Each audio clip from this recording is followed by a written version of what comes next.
Hello and welcome to the review of the XUV 300 on the roads of Himachal. Now I've been driving this car for around 7-8 days and I'll be comparing it with similar compact SUVs like the Nexon, the EcoSport and the Venue. These are the three vehicles I've driven extensively, so that's why I'll compare it against. First impressions amongst these SUVs, though all of them have a 1.5 liter diesel engine, the Mahindra has the best one, that's for sure. It's way more powerful, and the best part is the tuning is amazing. It does have turbo lag, but then it has been masked so well by the gearing. It's very tractable and it's very easy to drive on roads like these. When you're out driving on the highway, every engine is sort of works, but the real test is on roads like these, where getting out of the turbo zone can catch you out, and then you need to overtake slow moving traffic like this. So you need the engine to be really tractable to have the power when you need it, and that is what the XUV 300 delivers in spades. The roads are very uneven here, but this is also a strength of the XUV. It rides really well, especially compared to much stiffer riding SUVs like the EcoSport. So if you see an uneven patch, you can gun it. All that power is very much usable even on uneven roads.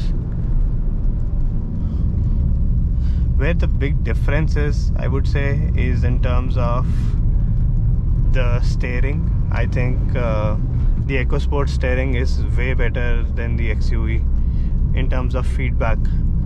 So this has different modes. You can switch between comfort, normal and sport.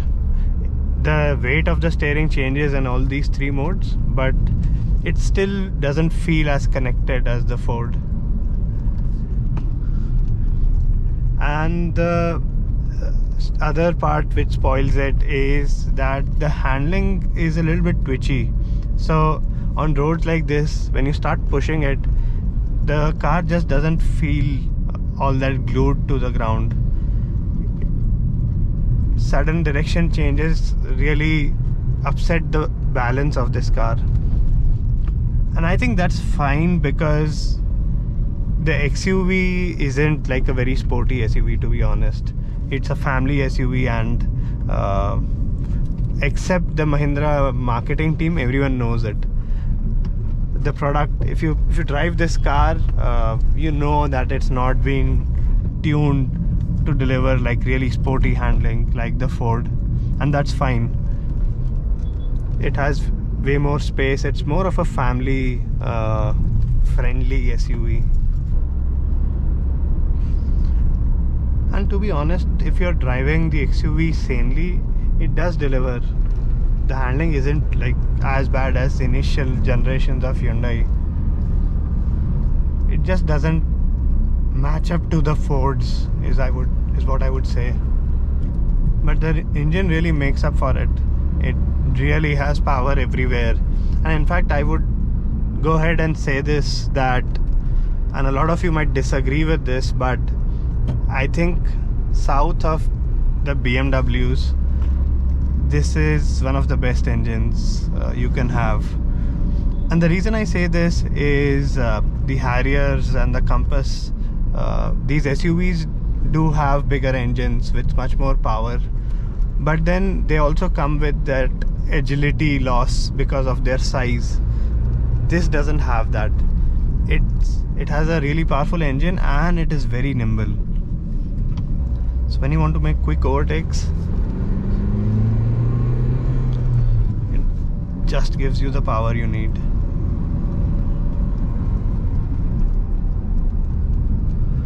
And the handling, as I said, you'll have to back off in corners. It just doesn't provide that confidence, and you as a driver might hate it, but your family will like you going slower on these corners.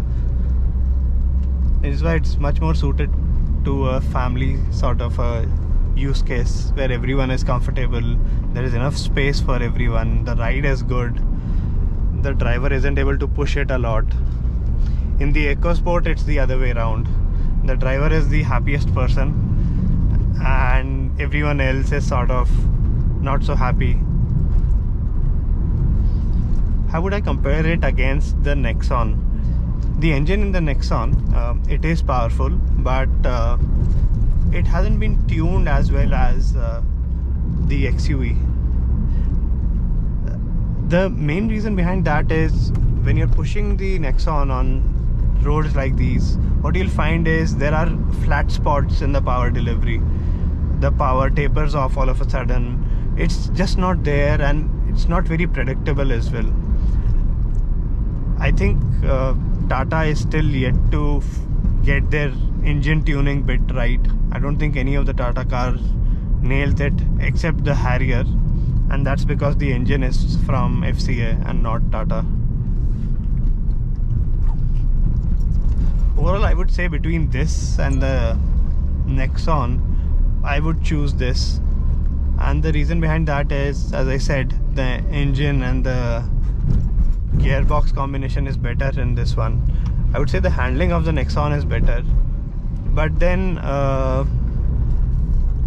I still feel as an overall package, in terms of the space, in terms of the quality of the materials, all of these things, the XUV is a much better vehicle. And especially considering that there are a lot of discounts going on with the XUV now, so I feel it's a much better machine. When I compare the XUV with the Venue, I would say that XUV and the Venue feel very hatchback-like. They don't feel like SUVs. Like for example, in the EcoSport, you sit much higher up and it feels much more like an SUV. The Venue and the XUV, they feel much lower to the ground, like their hatchback counterparts. But then that also aids in the confidence while pushing the car. So very similar sort of experience in that. The other area where I think the Venue does better is the refinement of the engine. If you start pushing the XUV, you start hearing it at about 3000 RPM, and it's very vocal near 4000 RPM.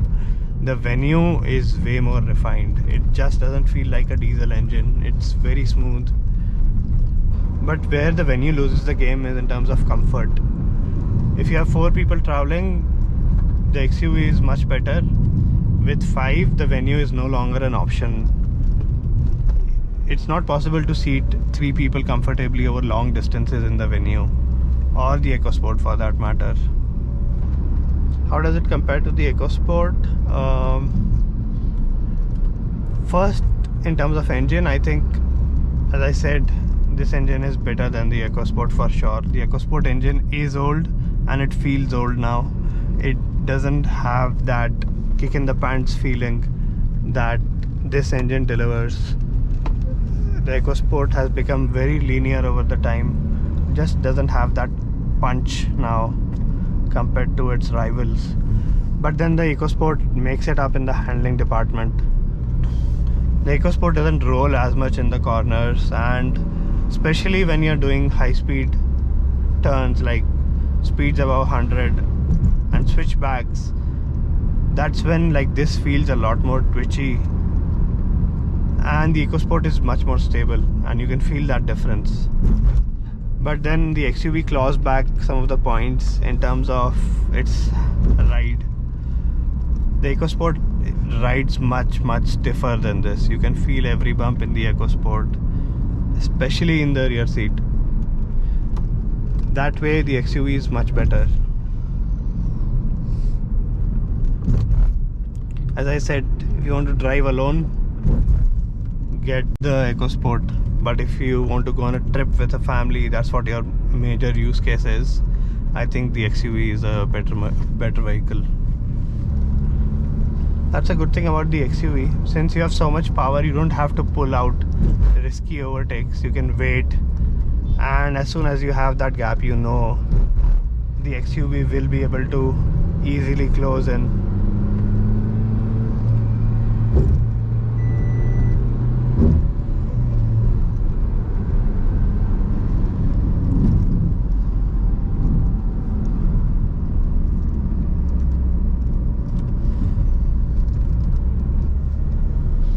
Another interesting point I would like to raise is the positioning of the XUV 300. So it has been positioned as the vehicle with the most number of features, and it charges the most amount of premium for that. And that's sort of Sonnet's positioning as well now, and it does it much better than the XUV. At least that's what the market thinks. But I've been driving this base model W4 for the past 8-9 days, and what I feel is that it's enough in terms of features. Like, to be honest, I don't care a lot about the touchscreen. I think it's really hard to operate while you're driving on roads like these and uneven roads, especially the ones that we have in India. So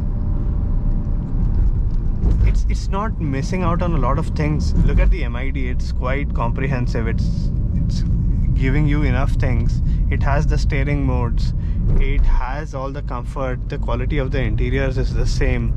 So overall the W4 has almost everything that you would need, and like, unless it's a panoramic sunroof, I don't feel it makes that much of a difference to me, to be honest.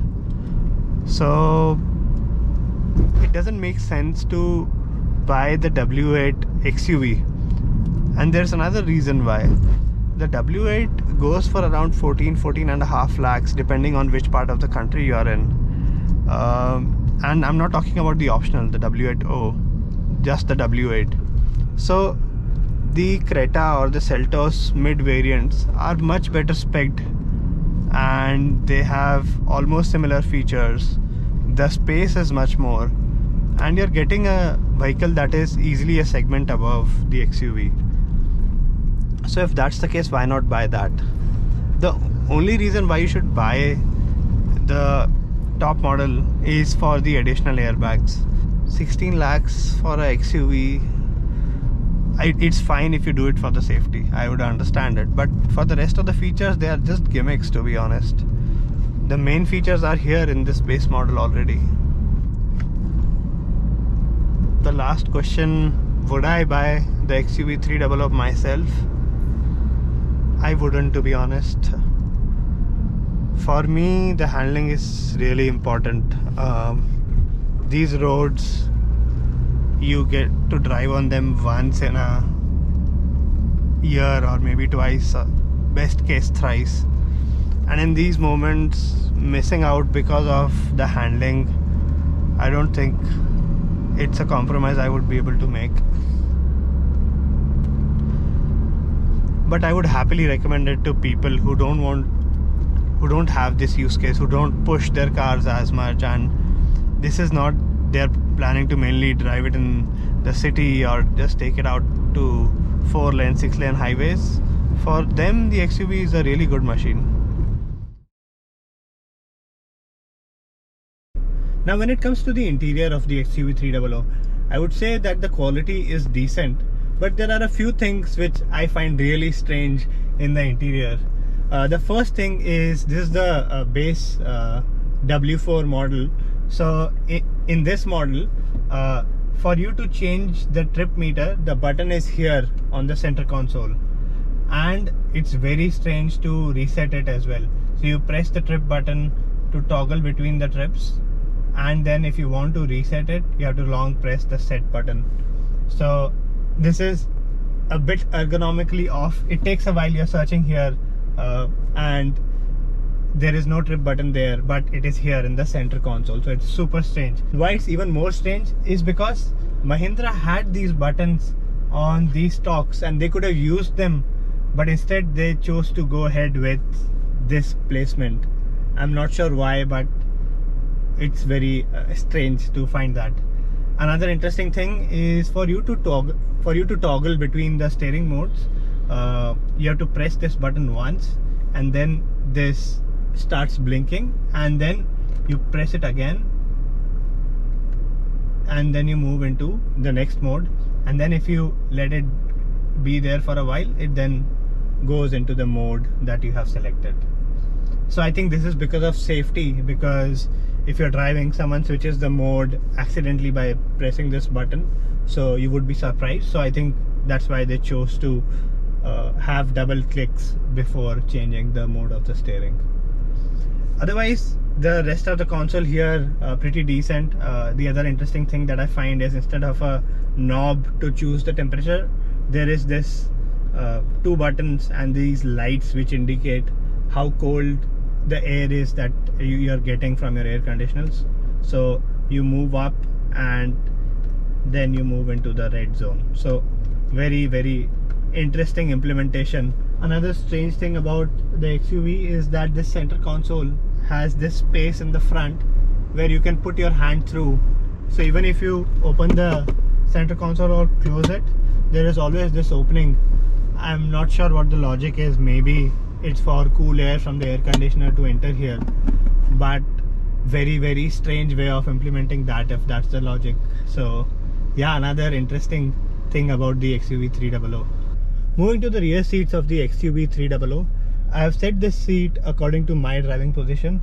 I sit a little bit further back than other drivers, and I'm 5'11". So if behind me, for me, there is not a lot of knee room, to be honest, but the seats I would say are more comfortable compared to cars like the EcoSport, and that's largely because the recline angle that Mahindra has gotten out of this is much better because of a smaller boot. So as I said, between passengers and the luggage, I would want my passengers to be more comfortable, and luggage you can stuff around here and there, push it somehow. We Indians are good at packing, and this is something we should be able to manage with. The other thing that I would like to share is the visual space here, because the XUV does not have a standing touch screen. It's fitted flush into the console. What happens is the visual space, the amount of openness because of light colors and everything that you have, gives it a very nice feeling, and I really like the ambience inside the cabin here. Overall, I would say the XUV 300 is a very interesting vehicle for sure. It has a lot of quirks. It is a bit different. It has taken a different strategy in terms of boot and rear space compromise, in terms of the features, and it is definitely an interesting vehicle to consider for family buyers. That's it from my end in this video. Thank you so much for watching. Stay safe.